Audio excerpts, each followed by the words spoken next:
Почитувам председателки, почитувани колеги съветници, небивни гости. Изнесението на бюджетот за 2016 година од оваа говорница укажавме на некои ставки како овој буџет ќе биде реализиран во наредната година.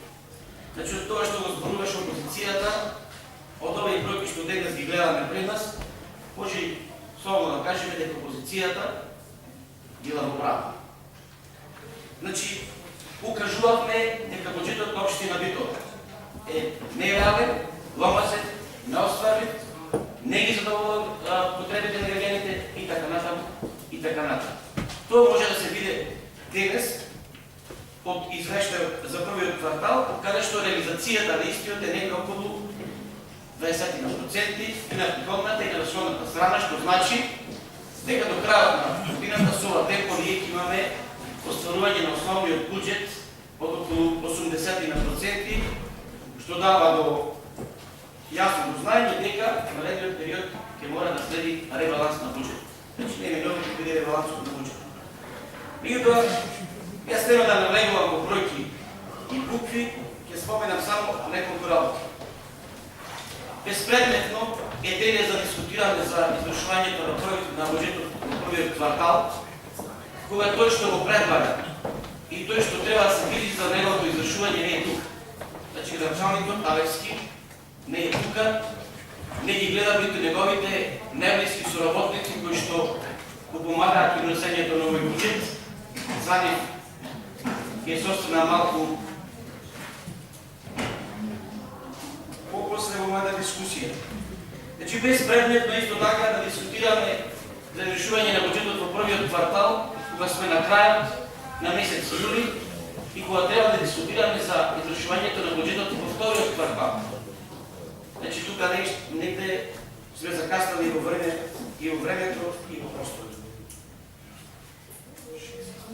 Но дали, почитувани колеги, ќе ве прашаме на работа.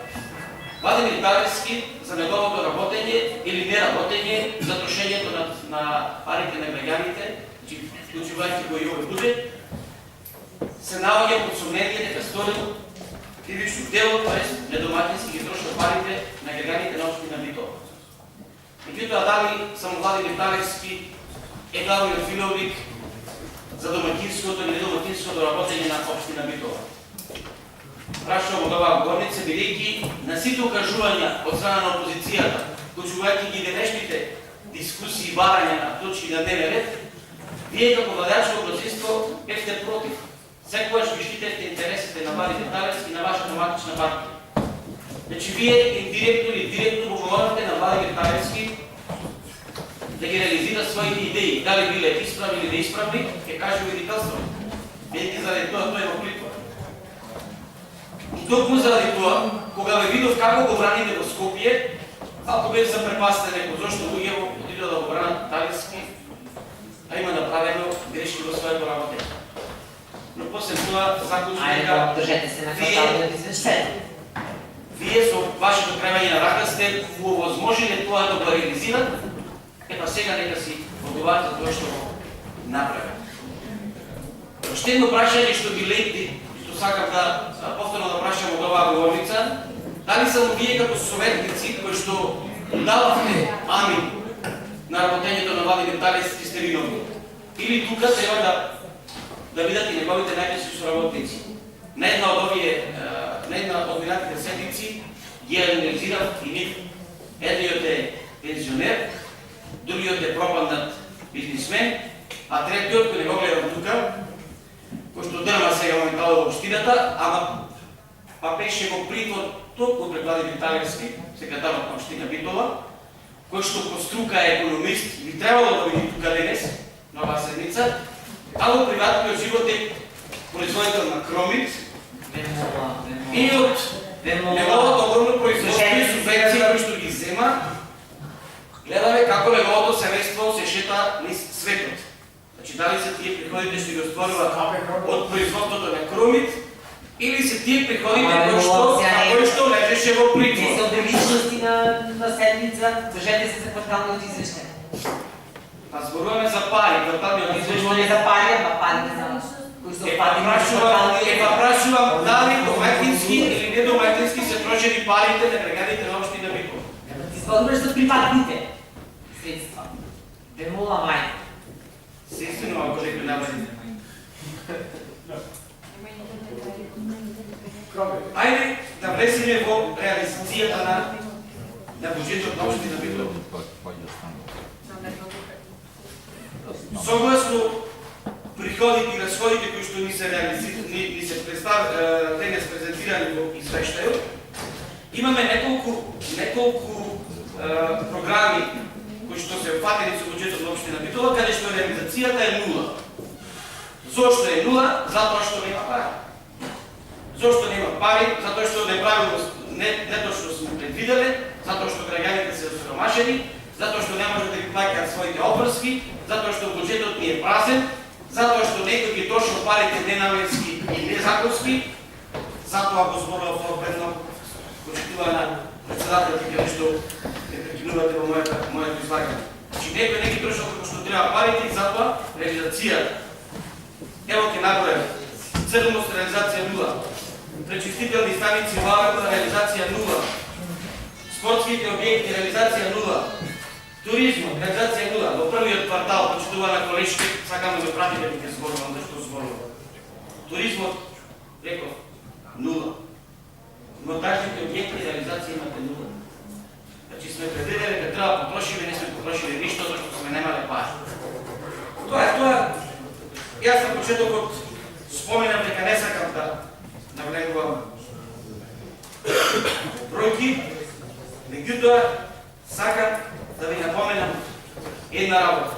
Општина Битола е градот Битола и селските населби кои што гравитираат околу општина Битола, околу градот Битола. Значи што вие имате направено за руралните средини?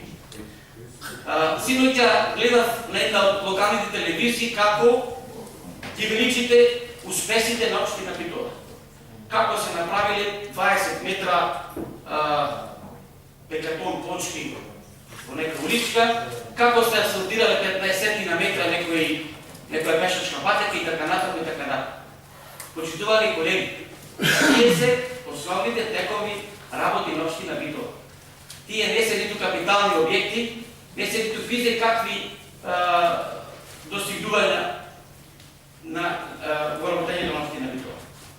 Ако веќе толку сакате да се рекламирате и толку сакате да кажувате како градите, како ги задоволувате граѓаните на потребите на граѓаните на општина Битола, ево ќе предложам неколку работи. Пуштете ги тие медиуми, локални централни, нека ја снима Битола и во Широк Сокак, и во Сточниот пазар, и во Градскиот пазар, и во Нова Битола, и на Умбекафе, и на Бајо, да видиме каква е реалната слика.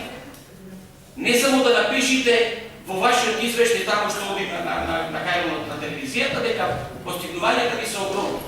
Да видиме каква е реалната слика во Битола. Катастрофална. Градот Битола, понајјаци град во Македонија е неголемо село. Претворено во неголемо село. Благодарение на власта на Баба Трпова. Тоа не сакате да го признаете, не сакате да го кажете. Во центарот на градот имаме по 3 метра треги кои што се израстени. Ни се шета джукели и кучина по Широк Сокак. Кој има да не спомнуваме каде? Тоа камерите го немаат фатено, или ако го имаат фатено, ќе интервенирате да не го кажат. Зошто? Ајте да ја видиме реалноста каква е. Да видиме колку пари граѓаните дават и зошто ги дават нивните пари. Зошто дават пари, зошто плаќаат такси на доместоци и така натаму и така натаму. За руралните средини да не зборуваме. Да не зборуваме. Одите во некој село, ќе ги собрате 10 на метри тамо од ледина кои што си играат дечината и кажувате дека ќе правите некоја тениско игралиште. И крајна ви казват, завршена работа. Чекате да дојдат некои избори, повторно да излезете тамо на сликање, повторно истата лага, истите финти и одиме понатаму. Најбитно се добија гласовите, понатаму што ќе види, нека биде. Најбитно е вашата партија да биде на власт, а дали се задоволени потребите на граѓаните, таа е друга приказка. Од оваа говорница, неколку пати имате кажано ваши представници, значи вие, почитувани колеги, дека вие се грижите за интересите на граѓаните. Дека вие се грижите за задоволување на потребите на граѓаните. Ајде да ве прашам, бидејќи бевте да го браните Талевски како граѓани на општина Битола, зашто е човекот го прив. Значи тогаш најдовте и време, најдовте и средства, најдовте и превозни средства, преку ноќ отидовте, колешката баш стана приметна на тебе екрани не Мола, партнери, само беше темата се кај бе пишале Има по-общо. Значи, кога најдовте средства, дозите да го браните Талевски, зошто не се соберете, зошто не се свикате и зошто не одете пред Министерството за земеделие да побарате повисока цена за цената на пшеницата, затоа што спомена во мојата дискусија жителите на руралните средини произведуваат пшеница, кои што се кажи да побарате, бидејќи ќе ви кажат зошто е поврзано со Барбадовото извештање почитувана председател. Да побарате повисока цената на пшеницата за нашите граѓани, за кои што вие се грижите, имаат повеќе пари. Ако граѓаните имаат повеќе пари, ќе ги платат навреме давачките кон општина Битола. Со тоа, на приходната страна, ние ќе имаме повеќе пари и ќе можеме да реализираме одредени разходи кои што се предвидени со буџетот на општина Битола. Зошто тоа не го направите? Направете го, па да имаме сите повеќе пари. И зошто, ево ще една работа, кога веќе толку се грижите за граѓаните на општина Битола или за припадниците на жителите на руралните средини. Зошто на дел од нив, ме прашувам ја, на дел од нив не им се исплатени средствата, почитуван колега, не слушаме го изгубавте, средствата за последните поплави. Средствата што овој совет носеше одлука дека треба да им се исплатат. Државата и советот дојде со одлука. Зошто на одредени лица не е исплатено? Кажете, почитувана колешки, со тоа ќе 12 години владее. 12 години ќе, ама ништо не виделина. Еве на кој период е спестивна. Еве на кој не, ќе го остави вас да ја допустите својата држава. Немате да се види. Избесите ако ќе видим. И се го добиете да се. Това е друга тема. Почитувани колеги, не сакам понатаму да дискутирам. Кажах на почетокот, без предмет е да се дискутира кога тој што го предлага и тој што се грижи за издржувањето на буџетот не е тука. Тој што треба да ни даде одговорите околу буџетот на општина Битола, т.е. околу трошењето на парите на граѓаните на Битола.